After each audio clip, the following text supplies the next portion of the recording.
Bonjour, dans cette leçon, je voudrais aborder un point très important. Comment continuer à apprendre?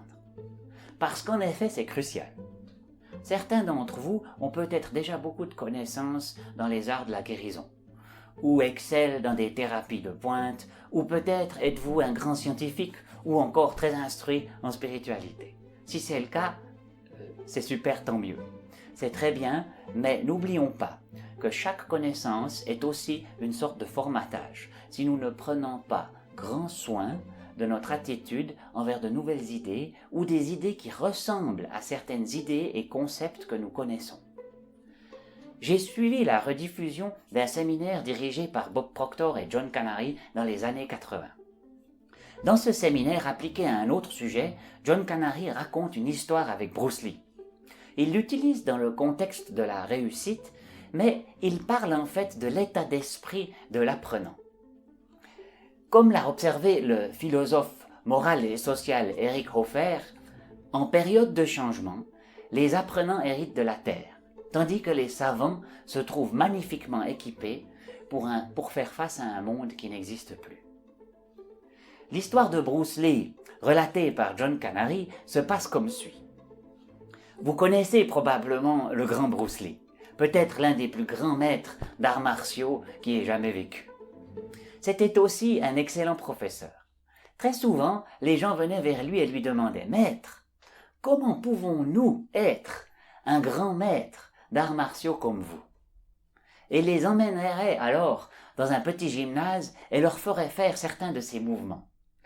En fait, il leur faisait passer un petit examen.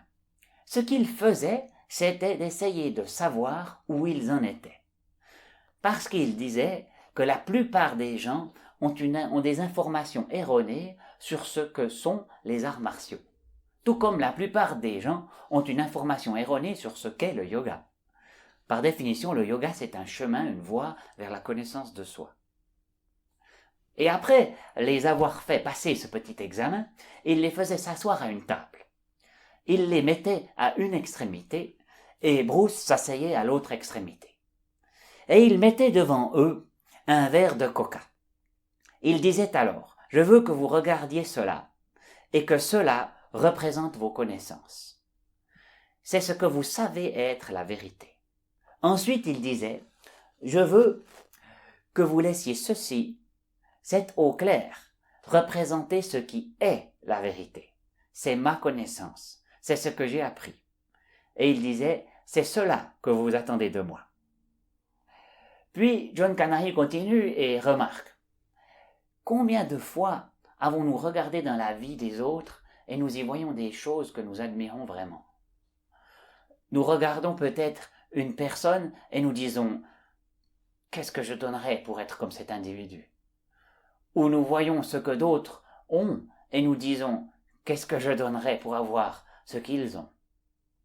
Ou nous regardons ce que d'autres font et à quel point ils sont forts et nous disons « Qu'est-ce que je donnerais pour pouvoir faire ce qu'ils font et être aussi fort qu'eux ?» Écoutez, si seulement nous savions, ce que nous regardons ne sont rien de plus que nos propres pensées rejetées.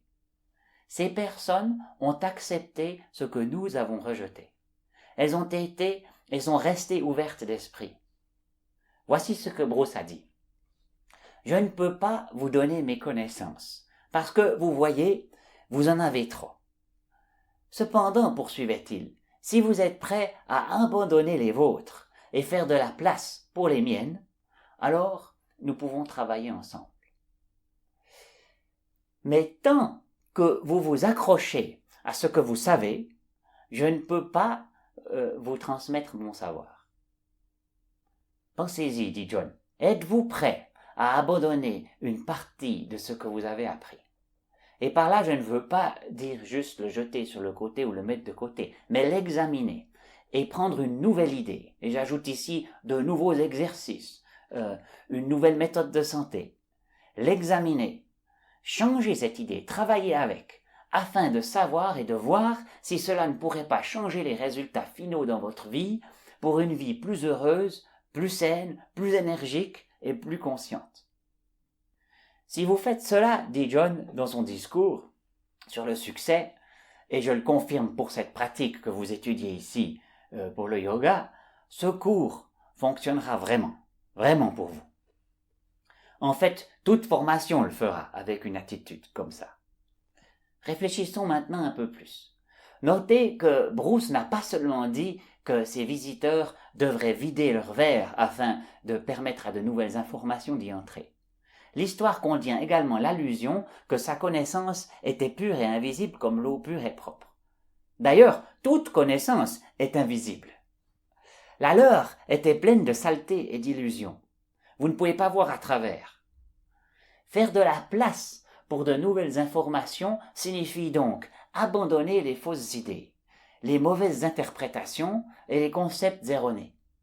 Le processus vers l'eau propre est bel et bien un processus de purification.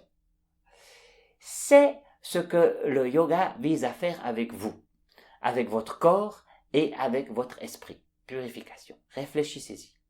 J'adore cette histoire. Prenez soin de vous et merci pour votre attention.